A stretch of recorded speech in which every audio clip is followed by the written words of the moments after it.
皆さんは猪苗代第一発電所をご存知ですか？日本最初の長距離送電を確立させた発電所と言われますが、実はその竣工までに想定外の問題に直面しながらこの成功を築き上げてきました。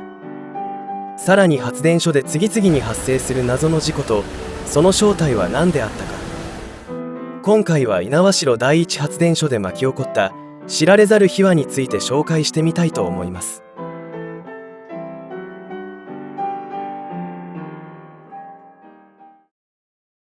福島県会津若松市。ここには日本を代表する湖の一つ、猪苗代湖があります。猪苗代湖は標高500メートルの高原地帯に 5.4 キロ立方メートルの大貯水量を蓄えています。この湖から流れる唯一の河川が新橋川です。新橋川は阿賀野川へ合流する大河川の中核河川とも言われ、その途中に300メートルの標高差を持ち、流れは激流と言われ、七里滝とも言われていました。この猪苗代湖を利用するのが猪苗代第一発電所です。猪苗代第一発電所は明治中期から何度か計画されましたが、我々の暮らしに電気がまだ親しみがなく、そこまでの電力需要もありませんでした。しかもこの電力を東京へ送電するには途中の送電ロスが課題で開発に着手することができませんでした。ところがこの問題を解決させた発電所が同じ猪苗代湖に登場しました。明治32年、猪苗代湖の水を利用する沼上発電所が運転を開始しました。沼上発電所は猪苗代湖をトンネルで流域変更させ、その途中の沼上滝の落差を利用する郡山紡績の発電所でした。この発電所の電力は郡山の町へ 11kV の高圧送電によって送電されました。これが日本最初の高圧送電と言われています。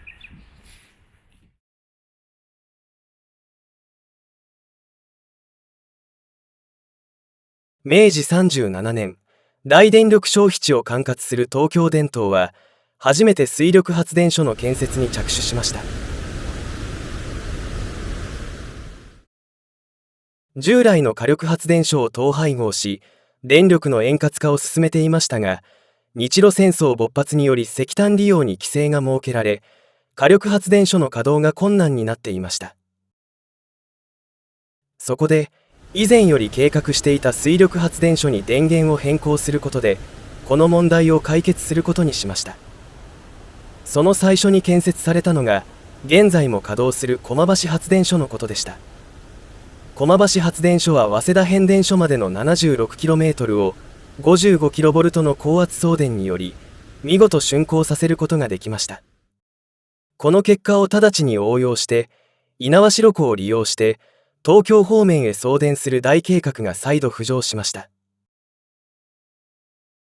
計画では 225km の長距離送電のため、実証実験済みの 55kV よりはるかに高い当時最高電圧であった 115kV が採用されました。こうした送電問題を克服すると、朝霞疎水組合と交渉し、新橋川への流下量を調整する16樋門を改修し、発電水量を供給するように変更されました。さらに会社組織も変更され、日本水力電機、東北電力の2社が合併し、明治44年、ここに東京送電を目的とする猪苗代水力電機株式会社が設立されました。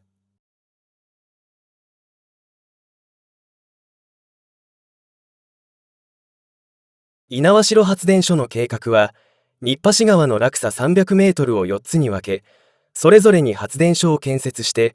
総計13万馬力の電力を東京に送ることにしました。特に猪苗代第一発電所は、16樋門の下流に長さ118メートル、高さ 5.5 メートルのダムを建設し、ここから 2.3 キロメートルの水路が建設されました。さらに、2カ所の窪地には水路橋が建設されました。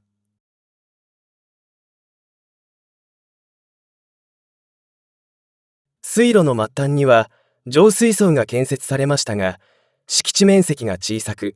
発電所の急停止時のサージ水量を貯水することが困難でした。そこで、規定の水位に達したら早急に水位を下げる、サイフォン式 S 水路が建設され、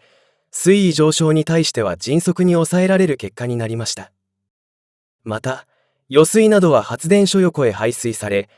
下流の第二発電所に供給し、運転に支障を出さないようにされました。現在の猪苗代第一発電所は鉄筋コンクリート造りに改修されていますが、当時はレンガ造りの発電所でした。この発電所の設計は東京駅を設計した辰野金吾の作品でした。辰野式建築の強固な設計が発電所に必要だったからとも言われています。発電所は3階建てで、1階に発電室、水車室、変圧室が設けられ、変圧室から2階から上は配電設備が設置されました。水車は6基設置され、横軸型フランシス水車2基で発電機1基を運用する双輪型が採用されました。その出力11,250馬力でした。さらに発電機は 7775kVA が6基設置され、イギリス製のディックカー車が導入されました。しかし、当時はデルタ、欠線のため、運転中に渦電流が発生し、発電機が発熱する問題がありました。そこで、運転開始後に芝浦製作所によってスター欠線へ変更され、渦電流による温度過小問題は払拭することができました。発電機からの排熱は、当期に遮断機の絶縁油が凍結することを考慮し、排熱を2階へ回す通風口が設置され、排熱の有効利用がされていました。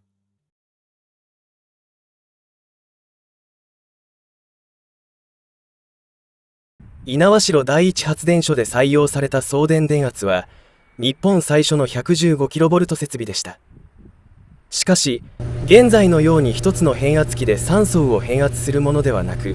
単層変圧器を3基でデルタ、欠線して、これを主要変圧器としていました。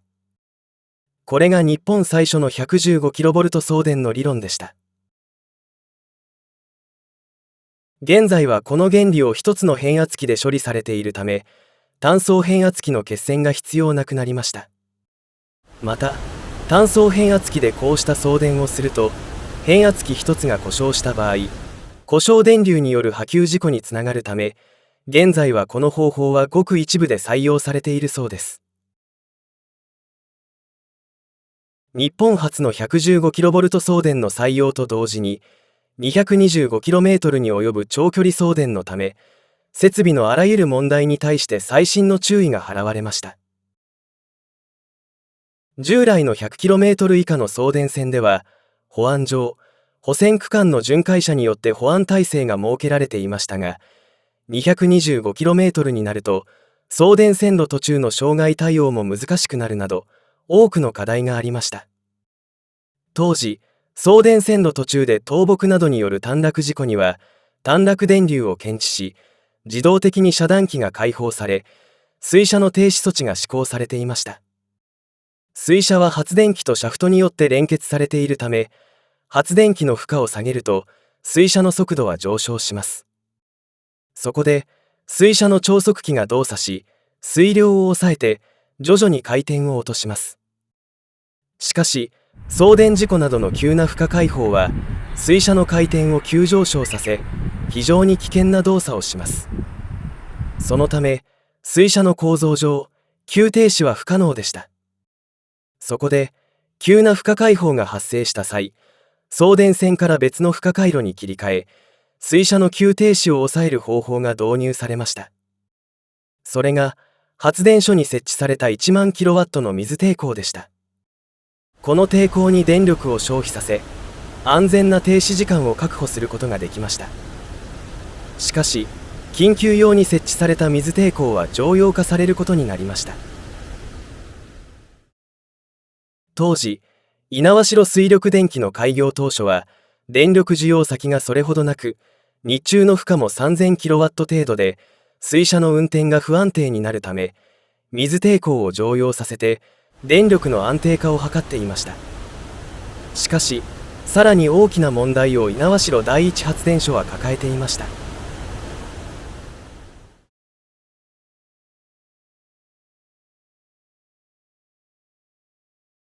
日本初の長距離送電を実施した猪苗代第一発電所は大きな問題に直面しました。その問題は送電線の竣工前試験で発生しました。電線は金属を加工したものですよね。この使用する金属によってその金属自体が持つ電気抵抗があり、これを内部抵抗と呼びます。つまり送電線の末端を散らくさせて発電機を低速回転させると、この内部抵抗に一定の電流が流れます。これを発電所側で計測することで送電線路上に問題がないのを確認できます。しかし竣工前試験時に猪苗代の長距離送電ではこれが予期せぬ問題を起こしました。職員が開閉器を閉じ、送電線と発電機が接続されました。発電機を低速回転させ、回転子に0時電流を流したとき、所内の電流メーターが振り切りました。当時、送電線に充電電流が流れるとは誰も知らず、試験は一時中断されることになりました。これは長距離送電で起きることが多く、送電線と地面の間には、実は目に見えない静電容量と呼ばれる仮想の蓄電池が発生します。特に送電距離が長いほど、この静電容量は増大します。試験時に発生した問題は、この静電容量を充電するのに、短絡電流を超す大電流が流れたため、メーターが振り切ってしまったのです。さらに、試験の再開後には発電機の電圧が下がらない自己0時現象を引き起こしました。送電線は先ほどの通り、目に見えない蓄電池にもなります。つまり、大容量の発電機で送電線に電気を送ったことで、大電流が送電線に残留し、これが発電機の端子電圧を下げない自己0時現象を引き起こしました。現在は対策としてリアクトルによって電力の打ち消し合いをすることで安定させることができますが、当時はそうした技術はまだ導入されていませんでした。そこで、この静電容量を消費させるために水抵抗を常用させ、送電線中の残留を水抵抗で消費する方式が採用されました。こうして日本初の長距離送電は多くの課題問題を解決し、東京へ電力を送電することが可能になりました。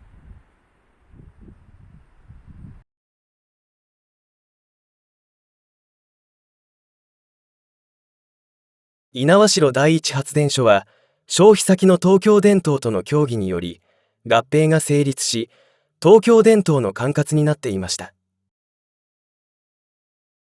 東京方面の需要増大時に容易に最大出力を発揮できる発電所として長い間特殊運転が続けられてきました。通常発電所は電力需要に関係なく一定の負荷運転が続けられるのに対し、猪苗代第一発電所は猪苗代湖を大電力源とするため、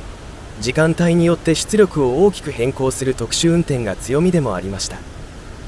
そのため発電機、水車は通常の発電所に比べ使用頻度が高い状態でした。昭和14年以降、電力の国営化のため日本発送電へ設備が移譲され、電力の安定化のためにこの運転が続けられてきました。昭和20年5月11日15時30分、日中の負荷運転が緩和したため、職員は2号機の出力を 5000kW から 4000kW に変更した。15時48分、職員が出力確認をしたところ、2号機の出力が 1000kW に減少していたのに気づいた。不審に思った職員は水車を操作し、出力を 4000kW に引き上げ、運転を続けた。15時50分、放水側の水車ケーシングの上部が破裂分散し、発電室は凄まじい勢いで冠水した。さらに水圧に耐えきれなかった屋根は吹き飛び、周辺は水浸しになった。幸い負傷者は出ることはありませんでしたが、潤滑油などの油が流出する大事故となりました。この事故を受け、日本発送電は直ちに復旧処理に取り掛かり、破損した2号機の放水側の水車のケーシングは新品に取り替えられました。また、職員が水車を操作した時に破裂事故を引き起こしたため、水車の操作装置を改造し、昭和22年1月に復旧し、運転再開となりました。昭和22年8月5日、17時、夏ならではの気圧の不安定から雷雨が発生し、送電系統に落雷が直撃した。制御装置が落雷による電圧異常を検知し、直ちに遮断機が動作し、水車は緊急停止操作が動作した。ガイドベーンが閉じ、ケーシングの圧力緩和のため制圧弁が全開になった。直後、2号機の山側の水車がケーシングの上部が破裂分散し、発電室は凄まじい勢いで冠水した。さらに水圧に耐えきれなかった屋根は吹き飛び、周辺は水浸しになった。また、発電所の制御ケーブルも浸水し、発電所は操作能力を失った。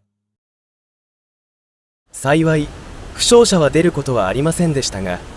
また潤滑油などの油が流出する大事故となりました。2回目の事故を受け、日本発送電は設備自体に問題があると指摘しました。しかし、戦後の電力需要のために発電所を停止することができず、2号機だけを停止させ、日立製作所に原因究明依頼を提出したところ、発電機、水車の据え付け状態、各種水車制御部品の摩耗などによる破壊共振が一連の事故の要因と判断されました。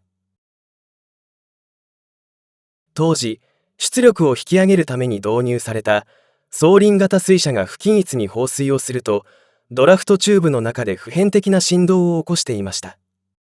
これが発電機の回転振動などと共鳴し、ケーシングを大きく揺らし、ケーシングの金属疲労を引き起こしていました。さらに第一発電所は特殊運転に対応するため、負荷変動運転を大正3年から昭和20年までの40年近く続けていました。この運転方法が金属疲労を加速させ、一連の事故を起こした要因とされました。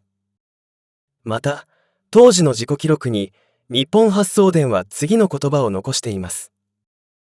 死者が出なかったのは必然。2回も大事故を引き起こしたが、死者が1人も出なかった理由が、実は岐阜県八百津町に残されている八百津発電所にあると書き残しています。事の発端は、明治44年11月。猪苗代水力電機が設計を開始する頃、日本を騒がした大事故が発生しました。名古屋電灯が建設を進めていた八百津発電所で、負荷試験中、動作するはずの超速機が動作せず、水車が暴走する事故が発生しました。試験車が緊急で超速機を手動に切り替え、停止措置を施行したところ、本来動作すべき制圧弁が働かず、ケーシングが水撃圧により破裂しました。膨大な水流が発電所にあふれ、発電所内は激流に飲み込まれました。逃げ出した職員が外に出ようとしましたが、窓にスライド式を採用したため、職員は外に逃げることができず、中油夫と低心症職員が殉職しました。この事件を聞きつけた猪苗代水力電機の設計技師は、水車破裂事故の際に直ちに職員が逃げ出せる構造に図面を書き換えました。スライド式窓は採用せず、窓は外向きに開く構造、屋根は強固なものでなく、破裂によって突き破れる構造でした。こうした設計考慮もあり、一連の破裂事故が発生しても、職員がとっさに外に逃げ出すことができ、溢れた水も窓から一斉排水され、軽微な破損で対応できたとされます。